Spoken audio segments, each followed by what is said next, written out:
लय योग, राजयोग और हठ योग, इनके बारे में डिटेल से पढ़ेंगे कि मंत्र योग क्या होता है, लय योग क्या होता है, राजयोग और हठ योग। हठ रत्नावली में अष्ट कर्म बता रखे हैं। 8 कर्म कौन कौन से हैं? चक्री, नौली, धोती, नेति, बस्ती, गजकर्णी, त्राटक और मस्तक भ्रांति। मस्तक भ्रांति जिसको हम कपाल भाती कहते हैं, वही क्या है यहाँ पे मस्तक भ्रांति कहा गया है यहाँ पे कपाल भाती को। जैसे हमने घेरण संहिता पढ़ा है, हठ पर दीपिका पढ़ा है, वहां पे हमने षट कर्म पढ़े हैं। षट मतलब 6 कर्म पढ़े हैं, धोती, बस्ती, नेति, त्राटक, नौली, कपाल भाती। ऐसे ही हम हठ रत्नावली में पढ़ते हैं 8। ठीक है, ये तुम्हें याद रखना है कि हठ रत्नावली में कितने बताए गए हैं? 8 कर्म बताए गए हैं। 8 कर्म में क्या क्या आ जाएगा? चक्री, नौली, धोती, नेति, त्राटक और मस्तक भ्रांति। फिर इसके बाद 6 चक्र होते हैं हमारे, उसके बारे में पढ़ेंगे। बाधक साधक तत्व बताए गए हमारे फर्स्ट चैप्टर में, और हठ सिद्धि के लक्षण बताए गए हैं हमारे फर्स्ट चैप्टर में।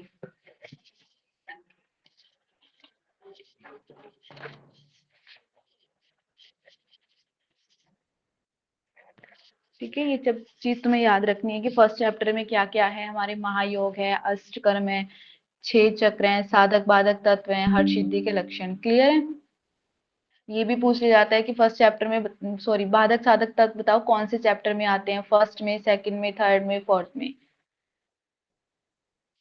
अब आता है हमारा दूसरा चैप्टर। इसमें चैप्टर को उपदेश बोला गया है, ये भी तुम्हें याद रखना है। दूसरे चैप्टर में हम 9 कुंभक पढ़ेंगे। भस्त्रिका, भ्रामरी, सूर्यभेदी, उज्जयी, शीतली, मूर्छा, शीतकारी, केवली और भुजंगकर्णी। और हमने घेरण संहिता, हठ पर दीपिका में कितने कुंभक पढ़े हैं? कितनी संख्या है वहां पे? 8 है। ठीक है, वहां पे 8 पढ़े हैं। सूर्य भेदी, उज्जय, शीतली, शीतकारी, भस्त्रिका, भ्रामरी, मूर्छा, प्लावनी, तिस्रा, अष्टकुंभका। ऐसे ही हमारे हठ रत्नावली में कितने बताए गए? 9 बताए गए हैं। ठीक है, 9 कुंभक में एक कौन सा एक्स्ट्रा है यहाँ पे? भुजंगकर्णी। 10 मुद्राएं बताई गई हैं। मुद्राएं सेम है, महामुद्रा, महाबंद, महावेदस्य, उड्डयन, मूलबंद, जालंधर, विपरीत करणी, वज्रोली, शक्ति चालनी, खेचरी। सीक्वेंस यहाँ पे अलग बताया गया है। वहां पे महामुद्रा, महाबंद, महावेदस्य, खेचरी आ जाता है, बट यहाँ पे खेचरी लास्ट में बताया गया है। ठीक है, तो याद रखना है कि सेकंड चैप्टर में क्या क्या पढ़ेंगे। 9 कुंभक बताए गए हैं, 10 मुद्राएं का वर्णन किया गया है। नेक्स्ट है हमारा थर्ड चैप्टर। थर्ड चैप्टर में हम आसन के बारे में पढ़ेंगे।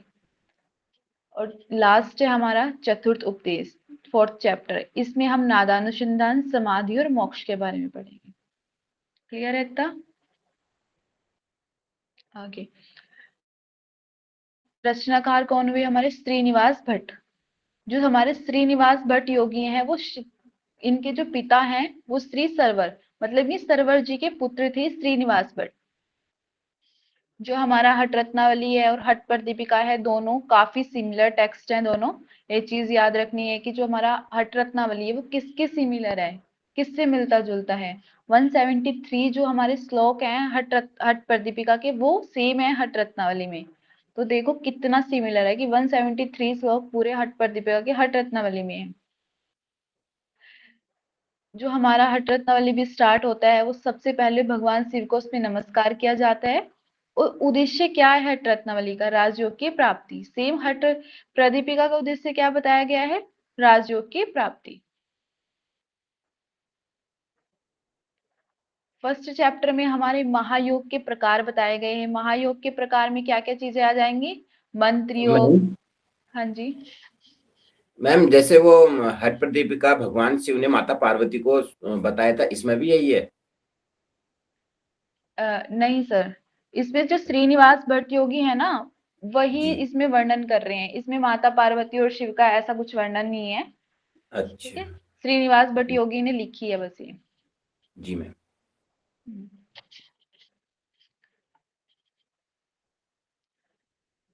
महायोग के बारे में है कि महायोग में कौन कौन सी चीजें आती हैं। महायोग में 4 चीजें आती हैं हमारी, मंत्र योग, लय योग, राजयोग और हठ योग। महायोग का उद्देश्य क्या बताया गया है? चित्त वृत्ति निरोधस्तु महायोगा प्रकीर्तिति योग चतुर्विद्याम प्रोक्तम योग योगे सर्व सिद्धि। कि जो हमारा महायोग है उसका उद्देश्य क्या बताया गया है? कि जो चित्त की वृत्तियां हैं, चित्त की वृत्तियों का निरोध करना ही क्या कहला गया है? महायोग कहलाया गया है। तुम्हें ये याद रखना है, महायोग की पूरी डेफिनेशन है कि जो चित्त की वृत्तियों का निरोध करना ही क्या कहलाया गया है? महायोग कहा जाता है। योग योगस चतुर्विद प्रोक्तम योगे सर्व सिद्धि। कि जो योग के जानकार हैं वे सभी सिद्धियां देने वाले हैं और योग को 4 प्रकार बताए गए हैं। मंत्र योगो लैश्चैव राजयोग तृतीयकम हठ योग चतुर्थम स्वायत्त प्राणिना मोक्षदायका। ये तुम्हें सीक्वेंस में याद रखना है कि जैसे मंत्र योग हो गया, फिर लय योग, फिर राजयोग, फिर लास्ट है हठ योग। कि हठ रत्नावली में महायोग का क्या सीक्वेंस बताया गया है? क्योंकि जो हमारा महायोग है इसको हम काफी जगह पढ़ते हैं, जैसे हमारे उपनिषद हो गए हैं, वहां पे भी हम पढ़ेंगे कि महायोग का अलग सीक्वेंस बताया गया है, शिव संहिता में अलग सीक्वेंस बताया गया है, हठ रत्नावली में अलग सीक्वेंस बताया गया है। तो तुम्हें इसके सीक्वेंस याद रखना है। कहीं पे आ जाएगा मंत्र योग, राजयोग, लय योग और हठ योग। कहीं पे हठ योग पहले आ जाएगा, राजयोग बाद में होगा। तो तुम्हें ये सब याद रखना है कि हठ रत्नावली के अकॉर्डिंग क्या है? मंत्र योग, फिर लय योग, राजयोग तृतीयम, राजयोग तीसरा है और हठ योग चतुर्थ, हठ योग चौथा बताया गया है। स्वायत्तः प्राणिना मोक्षदायका। कि ये चारों क्या हैं? मोक्ष देने वाले हैं। कौन कौन से? मंत्र योग, लय योग, राजयोग और हठ योग। मंत्रो लयो हटो राजयोगंता भूमिका कर्मांता एक एव चतुर्दाया महायोगा विद्याति। बोला गया है कि ये क्या है? ये सब महायोग ही है। ये चारों जो बताए गए हैं क्या है? हमारे महायोग। ये चारों महायोग कहा गया है।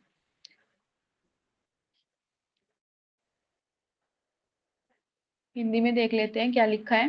कि चित्त के वृत्तियों का निरोध करना ही क्या कहा गया है? महायोग कहा गया है। जो योग के जानकार हैं, सभी सिद्धियां देने वाले, और योग के 4 प्रकार बताए हैं उन्होंने, मंत्र योग, लय योग, राजयोग और हठ योग। जो प्राणियों को मोक्ष देने वाले हैं। कि जो इन चारों को जानता है वो क्या है? मोक्ष देने वाले। कि वो प्राणियों को मोक्ष देने वाले हैं। जो मंत्र योग, लय योग, हठ योग और राजयोग है, ये कर्म से भूमिकाएं हैं। वास्तव में यह एक ही महायोग है। इन चारों को क्या कहा गया है? महायोग कहा गया है, जिसे 4 प्रकार से कहा गया है। ये कितने प्रकार का होता है? 4 प्रकार का होता है। तुम लोग जहां पे भी पढ़ोगे महायोग, तो महायोग में 4 चीजें आएंगी, बट सिक्वेंस अलग होगा। ये चीजें याद रखनी है। क्लियर इतना? अब हम एक एक करके इनकी डेफिनेशन पढ़ लेते हैं कि मंत्र योग की हठ रत्नावली में क्या डेफिनेशन दी गई है, राजयोग की क्या डेफिनेशन है, हठ योग की क्या है और लय योग की क्या है। क्योंकि हर टेक्स्ट में अलग अलग बताई गई है कि मंत्र योग की डेफिनेशन ये है। अंगेषु मंत्रम विन्यस्य पूर्व मंत्रम जपन सुधि येन केनापि सिद्ध्यम स्वायात् मंत्र योगाश्च उच्यते। मकारेण मनः प्रोक्तम त्रकार प्राणा उचित मन प्राण संयोगाद योग वे मंत्र संज्ञक। क्या कहा गया है? कि बुद्धिमान साधक शरीर के अंगों पर न्यास करके मंत्र का हमें जप करना है, जिससे सिद्धि प्राप्त होती है, उसे मंत्र योग कहा गया है। यहाँ पे लिखा है देखो, मकारेण की जो मैं है, मकारेण मतलब मन से रिलेटेड है, प्रोक्तम त्राकार प्राण, जो माँ और त्रा, यहाँ पे जो मंत्र है वो माँ से और त्रा से, 2 शब्दों से मिलके बना है। माँ का अर्थ बताया गया है यहाँ पे मन, और त्रा का अर्थ बताया गया है प्राण। तुम्हें ये चीज याद रखनी है कि मंत्र योग मन और प्राण से मिलके बना है। ठीक है? माँ का अर्थ क्या है? मन है, और त्रा का अर्थ है प्राण। तो इसलिए जो मन है, मंत्र योग है, वो मन और प्राण से मिलके बना है। इसको ही क्या कहा गया है? मंत्र योग कहा गया है। क्लियर? नेक्स्ट है हमारा लय योग। लय योग के बारे में बोला गया है। लय योग चित चित स्यात् संकेतस्तु प्रजायते आदिनाथेन तु लया शाद्र कोटिम रुद्रिता भूमध्यम दृष्टि मात्रेण परम संकेत उच्चयेत शिरा पश्चात्य आगस्य ध्यान मृत्युंजय प्रहा। क्या कहा गया है? कि जो लय योग है उसके बारे में बोला गया है कि विशेष संकेत द्वारा चित्त का लय हो जाना ही लय योग है। तुम्हें ये याद रखनी है यहाँ की लय योग चित्त स्यात् संकेत अस्तु प्रजायते। कि जो संकेत है, संकेत द्वारा चित्त का लय हो जाना क्या कहा गया है? लय योग की डेफिनेशन है कि संकेतों द्वारा चित्त का लय हो जाना लय योग है। आगे भगवान शिव क्या कहते हैं, आदि नाथेन तू लया शाद्र कोटि रुद्रिता, कि भगवान शिव ने लय के 1.5 करोड़, ठीक है 1.5 करोड़ प्रकार बताए गए हैं। कितने प्रकार बताए हैं लय योग के, 1.5 करोड़ प्रकार बताए गए हैं। भूमध्य दृष्टि मात्रेण प्रसंकेत उच्चैत शिरय पश्चातीप आगस्त्य ध्याने मृत्युंजय प्रह। उन्होंने कहा है कि बहु के बीच मतलब भूमध्य में केवल दृष्टि टिकाने पर संकेत कहलाता है। आ जाएगा एग्जाम में कि संकेत बताओ, का संकेत में कहाँ पे दृष्टि रखते हैं, तो भूमध्य में, बाहों के बीच में, दोनों आईब्रोज के बीच में जो दृष्टि रखते हैं उसको क्या बोलते हैं, भूमध्य दृष्टि। और सिर के पीछे भाग में ध्यान लगाने से साधक मृत्यु पर विजय प्राप्त कर लेता है। पाश्चात्य मतलब कि पीछे भाग पर, ठीक है। दोबारा बता रही हूँ कि लय योग के बारे में क्या बोला गया है, लय योग चितस्यात् संकेतस्तु प्रजायते, कि जो विशेष संकेत द्वारा चित्त का लय हो जाना क्या कहा गया है, लय योग कहा गया है। लय योग के भगवान शिव ने 1.5 करोड़ प्रकार बताए गए हैं। उन्होंने बोला है कि भूमध्य पे दृष्टि रखनी है, उसको ही क्या कहा गया है, संकेत कहा गया है। सिर पाश्चात्य मतलब सिर के पीछे ध्यान करने को क्या कहा गया है, मृत्यु पर विजय प्राप्त हो जाएगी। क्लियर। नेक्स्ट है हमारा हठ योग। हठ योग के बारे में बोला गया है, महामुद्रा आदि महामुद्रादि दशकम कर्माण्य अष्टो च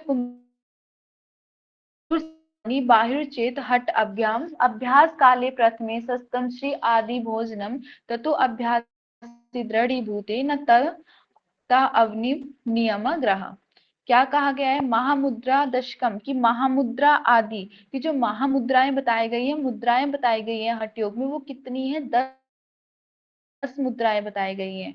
कर्म अष्टोच कुंभका की 8 शुद्धि क्रियाएं बताई गई है, 9 कुंभक बताए गए हैं, और 84 कितनी चतुर्शीति आसनानी कि 84 आसन के अभ्यास को ही हठ योग का नाम दिया गया है। यहाँ पे हठ योग को क्या बोला गया है कि 10 मुद्राएं हैं, 8 शुद्धि क्रियाएं हैं, 9 कुंभक हैं और 84 आसन बताए गए हैं, उसको ही हठ योग का नाम दिया गया है।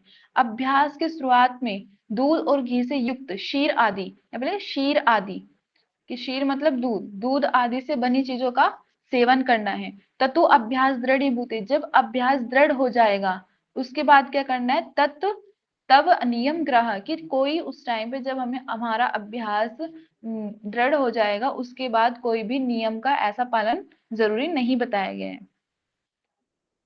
याद रखनी है हठ योग के बारे में क्या बोला गया है, कि हठ योग में बोला गया है कि हठ रत्नावली के अकॉर्डिंग की 10 मुद्राएं हैं, 8 शुद्धि क्रियाएं हैं, 9 कुंभक हैं, इसमें 84 आसन बताए गए हैं। और कहा गया है कि अभ्यास काले प्रथम, की अभ्यास काल स्टार्टिंग में, अभ्यास काल में हमें क्षीर आदि की दूध और दूध से बनी चीजों का सेवन करना है। जब अभ्यास दृढ़ हो जाएगा तो ऐसे किसी नियम को फॉलो करने के लिए आवश्यकता नहीं है।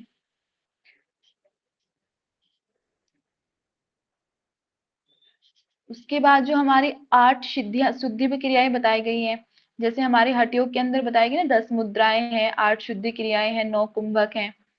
तो फर्स्ट चैप्टर में हमारी 8 शुद्धि क्रियाएं भी आती हैं। कौन कौन सी आती हैं, चक्री नोली धोती नेति बस्तिस गज करनी त्राटकम मस्तक भ्रांति कर्म न अश्चो पश्यति।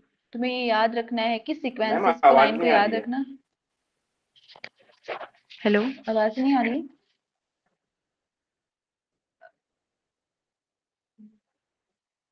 हेलो सर, आवाज आ रही है?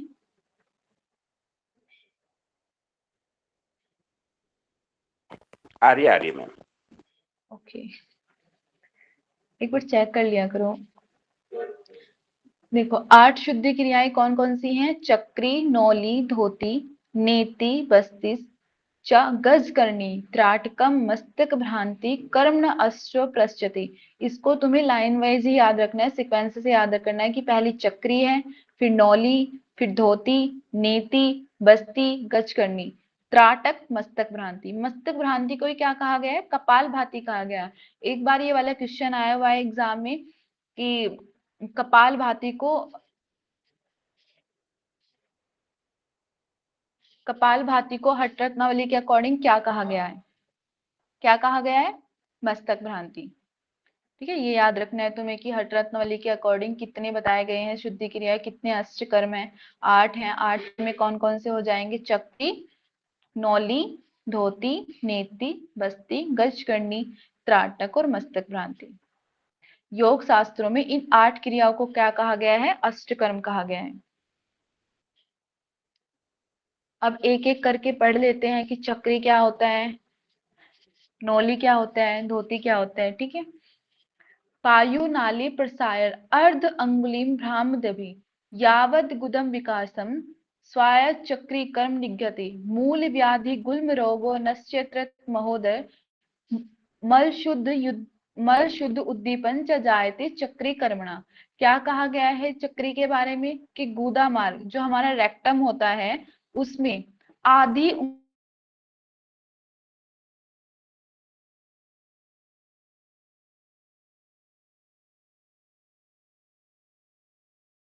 जो क्या करना है उसको घुमाना चाहिए। बेनिफिट क्या बताया गया? मूल व्याधि गुल्म रोग नश्चित्र महोदर मल शुद्ध उद्दीपन च जायते चक्री कर्मणा। कि ये बावासीर या भगंदर जो मूल व्याधि होती है उसको बोलते हैं बावासीर या फिर भगंदर। गुल्म रोग क्या होता है? अफारा या फिर पेट में जो गैस हो जाती है उसको गुल्म रोग। पेट में भारीपन मतलब महोदर का नाश। और मलों की शुद्धि होती है और जठराग्नि तेज मतलब प्रदीप्त होती है। ये इसका क्या है? बेनिफिट है।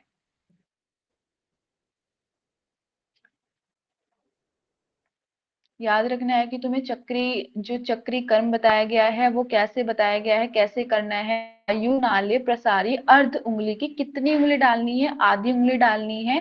उसको क्या करने के लिए बोला गया है? कि उसको चारों तरफ घुमाने के लिए कहा गया है। कहा गया है कि जब तक घुमानी है जब तक कि जो हमारी मसल्स हैं उनको रिलैक्सेशन ना मिल जाए। बेनिफिट क्या होगा इसका? मूल व्याधि गुल्म रोगो नश्चिंत्र महोदय। ये पूरी लाइन याद रखनी है कि मूल व्याधि गुल्म रोग नश्चित्र महोदय मल शुद्धि उद्दीपन न जायते चक्री कर्मणा। की मूल व्याधि का नाश, गुल्म रोग, महोदर, मल शुद्धि और उद्दीपन मतलब जठराग्नि प्रदीप्त होगी।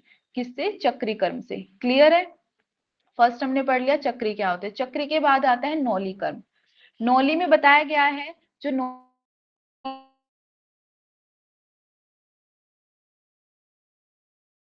होती की बताई गई है, एक बाह्य नौली बताई गई है, दूसरी अंतः नौली बताई गई है।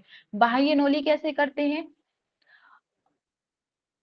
अमंत आवर्त वेगन तुंद्रम स्वायपास्त ना नताशो भ्रामत देशा नोली गौड़े प्रसते तुंद्रा अग्नि संदि तुंद्रा अग्नि दीपन पाचन आदि संदीपन अनंतकारी सदैव आशेष दोषमय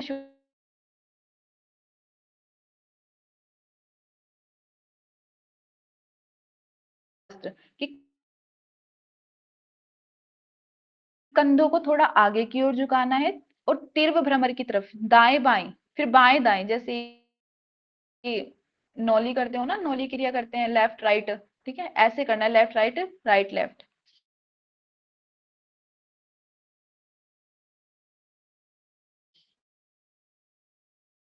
ऐसे गौड़ देश के आचार्य द्वारा इस विधि को अत्यधिक प्रशंसा की गई है। किसके अकॉर्डिंग बताया गया है? गौड़ जी के अकॉर्डिंग। कि आमंद्र आवर्त वेगन कि वेगन इधर उधर घुमाना है लेफ्ट राइट।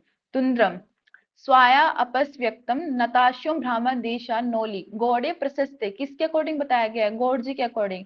बेनिफिट क्या बताया गया है? तुंद्रा अग्नि संदीपन पाचन आदि संदीपना आनंदकारी सदैव आशेष दोष मया शोषणी च हट क्रिया मौलिरियम च नोली। क्या बोला गया है? कि इस हट क्रिया की क्रियाओं से सर्वश्रेष्ठ माना गया है। जो हमारी जितनी भी हट क्रियाएं बताई गई हैं उनमें जो नौली क्रिया है उसको सर्वश्रेष्ठ बताया गया है। इसका बेनिफिट क्या होगा?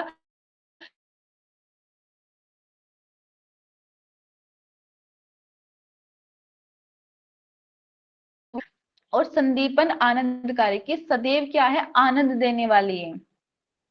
आशेष दोष शोषणी की जितने भी शरीर में समस्त रोग होंगे उनको क्या कर लेगा? हर लेगा। ये हट्ट क्रिया नोलिरम चनोली की हट्ट क्रियाओं में जो हमारी बाह्य नोली है वो क्या बोली गई है? सर्वश्रेष्ठ बोली गई है।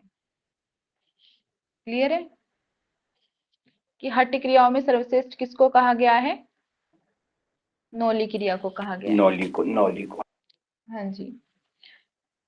बेनिफिट भी याद रखने हैं तुम्हें और टाइप भी याद रखने हैं कि हट रत्नावली में नोली कितने प्रकार की होती है, बाह्य नोली और अंतः नोली। चक्री कैसे करनी है, अर्ध उंगली से क्या करना है, एनस एनस में डालनी है अर्ध उंगली, फिर उसके मसल्स को रिलैक्सेशन देना है, जब तक रिलैक्सेशन नहीं होने तब तक करनी है। बेनिफिट क्या बताए गए हैं, महोदर, गुल्म, गुलमूल व्याधि, गुल्म रोगम, महोदर, मल शुद्धि, उद्दीपन, ये इसके बेनिफिट बताए गए। ऐसे ही हमारी नोली में बताए गए।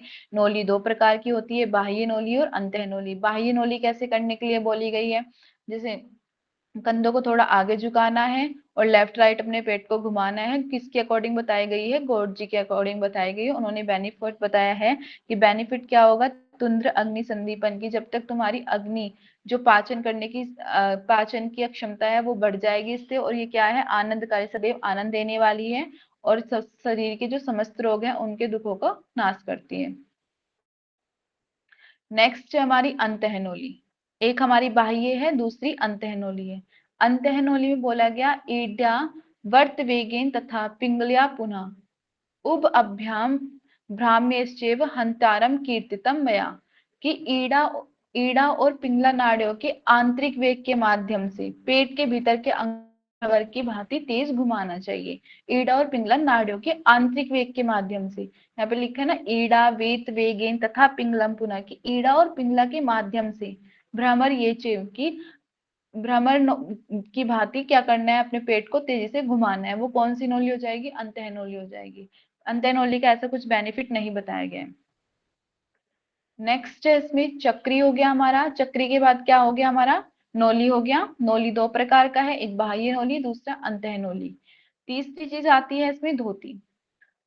धोती के बारे में क्या बोला गया है कि विसत विसत दस्त्र प्रमाणेन धोत वस्त्रम शुद्धीकृतम चतुर अंगुल विस्तारम शिक्तम चा एव सने ग्रस्तिम का श्वास प्लीहा कुष्ठम कफ रोगस विशंति धोती कर्म प्रभावेन धायवंतीम न संशय।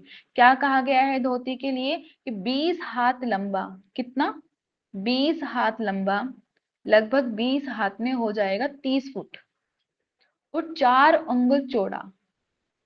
गीला किया हुआ साफ कपड़े को धीरे धीरे निगलना है और इस धोती कर्म के प्रभाव से कास श्वास प्लीहा कुष्ठम कफ रोग विनश्यति, कि खांसी, दमा, श्वास प्लीहा के रोग, कुष्ठ रोग और कफ रोग, कफ रोगस्ट विनश्यति मतलब कि 20 प्रकार के रोग। विशंति का मतलब क्या होता है, 20 प्रकार के। कफ रोग से, जो कफ से होने वाले 20 प्रकार के रोग हैं वो नष्ट होते हैं। धोती कर्म प्रभावी धावयंतम न संशय, कि इसमें कोई संदेह नहीं है। कितना याद रखना है, जैसे हमने हट्ट प्रदीपिका पढ़ी है, हट्ट प्रदीपिका में कितना बताया गया है धोती का, कितने हाथ लंबा है मैम 15 हाथ हाँ लंबा। हाँ हाँ जी सर। धोती के में वहां पे बताया गया है कि 15 हाथ लंबा और 4 अंगुल चौड़ा। ऐसे ही हमने घेरन संहिता में पढ़ा। क्या पढ़ा है घेरन संहिता में धोती के बारे में, मैम ग्रंथ संहिता में लंबाई बताई है और चौड़ाई नहीं बताई है। सर चौड़ाई बताई गई है, वहां पे 4 अंगुल चौड़ा बताया गया है, अच्छा, लंबाई नहीं लंबाई। बताई गई है। यस। वहां पे मैंने बताया कि बाई चांस अगर वहां पे लंबाई पूछ ली जाती है तो वहां पे मैंने लिखा था कि 6 या 7 गज, ठीक है, वो चीज याद रखनी थी। वैसे वहां पे मेंशन नहीं की गई है लंबाई, वो अदर टेक्स्ट के अकॉर्डिंग बताई गई है 6 से 7 गज की लंबाई। हो गया हमारा, जैसे कि हमारा हट्ट प्रदीपिका है, हट्ट प्रदीपिका में कितना बताया गया, 4 अंगुल चौड़ा 15 हाथ लंबा है। ऐसे ही हट्ट रत्नावली में क्या बोला गया, 4 अंगुल चौड़ा और 20 हाथ लंबा बताया गया। 20 हाथ लंबा मतलब कि 30 फुट, लगभग 30 फुट होता है। ऐसा नहीं है एग्जामिनर तुमसे पूछेगा सीधा कि लंबाई बताओ 20 या 20 30 40 50 ऐसे ऑप्शन दे देगा, नहीं, वो तुम्हें फुट में भी दे सकता है, कैसे भी दे सकता है, ठीक है, फुट में भी पूछ लिया जाता है कि कितने फुट होता है बताओ, 30 फुट होता है। बेनिफिट क्या हो जाएंगे, काश श्वास प्लीहा कुष्ठम कफ रोगस्ट विनश्यति, ये काश श्वास प्लीहा कुष्ठ और 20 प्रकार के कफ रोगों का नाश करता है। क्लियर है धोती। धोती के बाद आता है नेति। नेति में बताया गया है कि आंगु पुछ आकार निम्बम सूत्र सुस्निग्ध निर्मितम षड वितस्ति मितम सूत्रम नेति सूत्रस्य लक्षणम, कपाल शोधनी कार्य दिव्य दृष्टि प्रदायिनी जत्र ऊर्ध्व जात रोगनी जायते नेति रुत्मा। क्या कहा गया है नेति के बारे में कि चूहे की पूंछ के समान। किससे की गई है तुलना नेति की? चूहे की पूंछ के समान, पतले आकार वाला। शुष्निग्ध मतलब चिकना। 6 वितस्ती लंबा। कितने वित? षड मतलब क्या होता है? 6 होता है। 6 वितस्ती मितम, कि कितना लंबा रखना है? 6 वितस्ती। 6 वितस्ती में 54 इंच होता है, या फिर 72 अंगुल।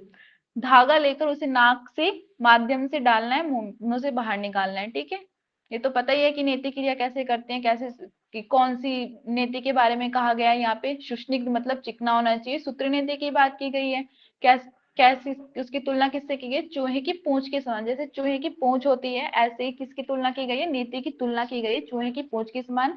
कितना लंबा होना चाहिए? 6 वितस्ती लंबा। 6 वितस्ती में कितने इंच होते हैं? 54 इंच होते हैं। अंगुल कितने होते हैं? 72 अंगुल होते हैं। कैसे करना है? नाक से डालना है, मुंह से बाहर निकालना है। बेनिफिट क्या बताए गए? कपाल शोधनी कार्यो दिव्य दृष्टि प्रदायिनी चत्रु ऊर्ध्वजात रोगिणी जायते नेति रुत्मा। कि यह कपाल का शोधन मतलब कपाल होता है, मस्तिष्क की सफाई करता है, दिव्य दृष्टि आंखों की रोशनी बढ़ाता है, कंठ के ऊपर से होने वाले जितने रोग होते हैं उनको बोलते हैं उदर्व जत्रु, रोगों का नाश करता है। क्लियर? नेक्स्ट है हमारा बस्ती। बस्ती में बताया गया है, बस्ती के बारे में बताया गया है कि जो बस्ती होती है वो 2 प्रकार की बताई गई है। एक वायु बस्ती बताई गई है, दूसरी जल बस्ती बताई गई है। कौन सी? एक वायु बस्ती, दूसरी जल बस्ती बताई गई है। और इसमें बोला गया है कि चक्री कर्म करने के बाद ही हमें बस्ती क्रिया करनी चाहिए। सबसे पहला हमने क्या पढ़ा था? चक्री पढ़ा था। तो इसमें क्या बोला गया है हठरत्नवली के अकॉर्डिंग कि चक्री कर्म करने के बाद हमें बस्ती का अभ्यास करना चाहिए। और बस्ती कितने प्रकार की बताई गई है? 2 प्रकार की बताई गई है, एक वायु बस्ती, दूसरी जल बस्ती। वायु बस्ती कैसे करने के लिए कहा गया है? वायुम आकुंचन जठरे गुद नाले विसर्जयेत वायुर्वतीरियम प्रोक्तम। कि वायु को पेट या फिर जठर के अंदर खींचकर गुदा मार्ग से बाहर निकालना ही क्या बोला गया है? वायु बस्ती बोला गया है। कि वायु को क्या करना है? पेट में भरना है, और गुदा मार्ग से बाहर निकालने की क्रिया कौन सी हो जाएगी? हमारी वायु बस्ती हो जाएगी। दूसरी आती है जल बस्ती। जल बस्ती को दूसरा नाम यहाँ पे विचित्र करनी भी कहा गया है। ये भी तुम्हें याद रखना है कि विचित्र करनी किसको कहा गया है? जल बस्ती को कहा गया है। जल बस्ती के लिए क्या कहा गया है? नाभि दधने जले स्थित पायु नाले स्थित अंगुली चक्री मार्गेण जठरम पायु आनलस्य पूरयेत विचित्र करनी कृत्वा निर्भीत रेचेत जलम घटीत्रम या भोक्तव्यम बस्ति अभ्यास्तम ध्रुवम गुल्म प्लीहा उद्रम वा अपि वात पित्त कफ आदिकम बस्ति कर्म प्रभावेन धावयंतम न संशय। क्या बोला गया है? कि नाभि तक गहरे पानी में बैठकर, कि अपनी जो नेवल है उस तक क्या करना है? पानी के अंदर बैठना है। गुदा में उंगली डाल के चक्री का मार्ग, जैसे हम चक्री बताई थी कि अर्ध उंगली डाल के चक्री करते हैं, ऐसे ही चक्री मार्ग से पेट में जल को ऊपर की ओर खींचना है। ठीक है, जल को ऊपर खींचना है, पूरा भर लेना है, और फिर निर्भय होकर मतलब बिना किसी डर के उस जल को बाहर निकाल देना है, रेचन कर देना है। इसे ही क्या कहा गया है? विचित्र करनी कहा गया है। क्लियर है? समझ आ गया ना कैसे करते हैं जल बस्ती? नाभि तक गहरे जल में बैठना है, नाभि धंधे धन्य जले स्थित्व पायु नाले स्थित्व अंगुली। कि चक्री मार्गेण, कि चक्री जैसे हमने चक्री किया है, चक्री मार्ग की तरह ही करना है कि जठरन पायु नाल से पूरित, कि नाभि तक गहरे जल में बैठना है, गुदा में उंगली डाल के चक्री मार्ग से पेट के जल को ऊपर खींचकर, जो जल होगा उसे क्या करना है? एनस के द्वारा ऊपर खींचना है। जब पूरा भर जाएगा उसके बाद पेट में जब पानी भर जाएगा उसके बाद उसको निकाल देना है। इसको ही क्या कहा गया है? विचित्र करनी कहा गया है। इसमें भोजन के बारे में क्या बोला गया है? कि बस्ती का अभ्यास करने वाले साधक को कम से कम 3 घटी में मतलब कि 72 मिनट तक भोजन नहीं करना है। कितने मिनट तक? 72 मिनट तक। 3 घटी मतलब 72 मिनट तक भोजन नहीं करने के लिए कहा गया है। बेनिफिट क्या बताए गए हैं? गुल्म प्लीहा उद्रम वा अपि वात का वात पित्त कफ आदिकम बस्तिक्रम प्रभावे धावयन्तेव न संशय, कि गुल्म प्लीहा उद्रम वापी वात पित्त कफ त्रिदोषों का नाश, बस्ती क्रम प्रभावेन, कि बस्ती क्रम से इन्हीं बेनिफिट इनका नाश होता है। ठीक है, गुल्म प्लीहा उद्रम वापी वात पित्त त्रिदोषों का नाश होता है। तो क्या क्या बताया गया, वात पित्त कफ का संतुलन होगा, जो वात पित्त कफ से रिलेटेड जितनी प्रॉब्लम होगी उनका नाश हो जाएगा। गुल्म प्लीहा उदर रोगों को दूर करता है, धातु इंद्रिय और अंतःकरण को भी प्रसन्नता करता है। धावन्तेव न संशय, ठीक है, धातु इंद्रिय और अंतःकरण को भी प्रसन्न करता है। ये क्या हो गया हमारा, बस्ती हो गया। दो प्रकार की क्या बताई गई है, बस्ती बताई गई है। एक वायु बस्ती बताई गई है, दूसरी जल बस्ती बताई गई है। जल बस्ती को क्या कहा गया है, विचित्र करनी भी कहा गया है। कैसे करनी है, जैसे चक्री करते हैं ऐसे करनी है, और नाभि तक जल में बैठकर। और कितनी घटी तक भोजन नहीं करना है, 3 घटी तक। तुम्हें ये याद रखना है 3 घटी में कितनी मिनट होती हैं, 72 मिनट होते हैं। घंटे पूछ ले जाएगा तो 1 घंटे में 60 मिनट होती है, और ऊपर कितनी है 12, एक मतलब 1 घंटा 12 मिनट तक हमें भोजन नहीं करना है। और बेनिफिट याद रखना, गुल्म प्लीहा उद्रम वापी वातपित्त। नेक्स्ट हमारा गजकर्णी। गजकर्णी के लिए क्या बोला गया है, कि उदरगत पदार्थ मुद्वमंतिम पवन पवन अपान मूर्धम कंठनाले कर्म प्रीचे अस्तु वायु मार्ग गजकर्णी नीति निगद्यते हटग्ये पित्वा आकंठम शीतल गुड़ जल नाड़ी के उद्रकम व कुंभकाम कंठनाले गुरु गजकर्णी प्रोच्यते हटग्ये। क्या बोला गया है, कि अपान वायु को, जो अपान वायु होती है उसको ऊपर कंठ की ओर खींचकर पेट में स्थित पदार्थों को वोमेटिंग के जरिए बाहर निकाल देना है। इसके अंतर्गत एक विशेष विधि बताई गई है जिसको गुरुकज करनी कहते हैं।